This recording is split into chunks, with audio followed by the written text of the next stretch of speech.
Gue penasaran sama cara berpikir Oten. Setiap ditanya apa dasar sebuah doktrin, jawabannya selalu para rasul dibimbing Roh Kudus. Oke, gue ikutin dulu logikanya. Tapi pertanyaannya sederhana.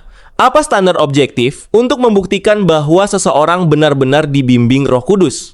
Lalu, apakah dibimbing Roh Kudus otomatis berarti semua ucapan dan tulisannya pasti benar dan bebas dari kesalahan?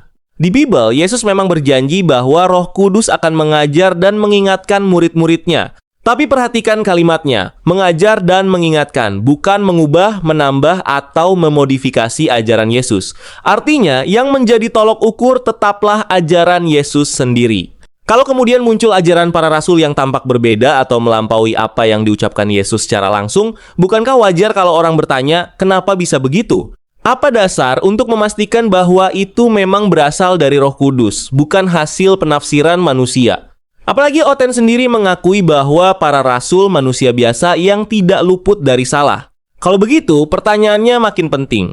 Kok bisa orang yang bisa salah tulisannya dijadikan doktrin? Bagaimana coba cara membedakan bagian yang berasal dari bimbingan Roh Kudus dengan bagian yang hanya pemahaman penafsiran manusia? Di mana Yesus pernah memberikan metode atau kriteria untuk membedakannya? Kalau jawaban atas pertanyaan itu masih abu-abu, maka secara logis patokan yang paling aman adalah kembali kepada ucapan Yesus yang disampaikan secara langsung. Bukankah akan terasa janggal kalau perkataan Yesus yang jelas, gamblang, dan eksplisit justru harus ditafsirkan ulang berdasarkan ayat-ayat yang multitafsir?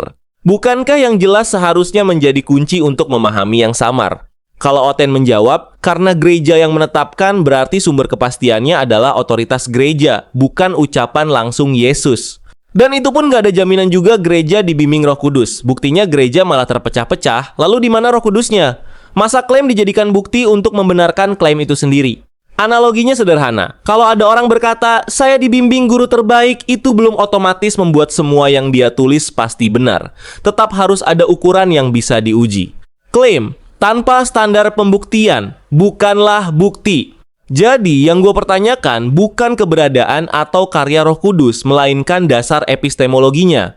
Bagaimana seseorang bisa memastikan bahwa suatu doktrin benar-benar berasal dari Roh Kudus dan bukan sekadar hasil interpretasi manusia? Kalau sebuah doktrin diwajibkan untuk dipercaya semua orang, seharusnya ada dasar yang jelas, objektif, dan dapat dipertanggungjawabkan, bukan hanya mengulang klaim bahwa Roh Kudus membimbing.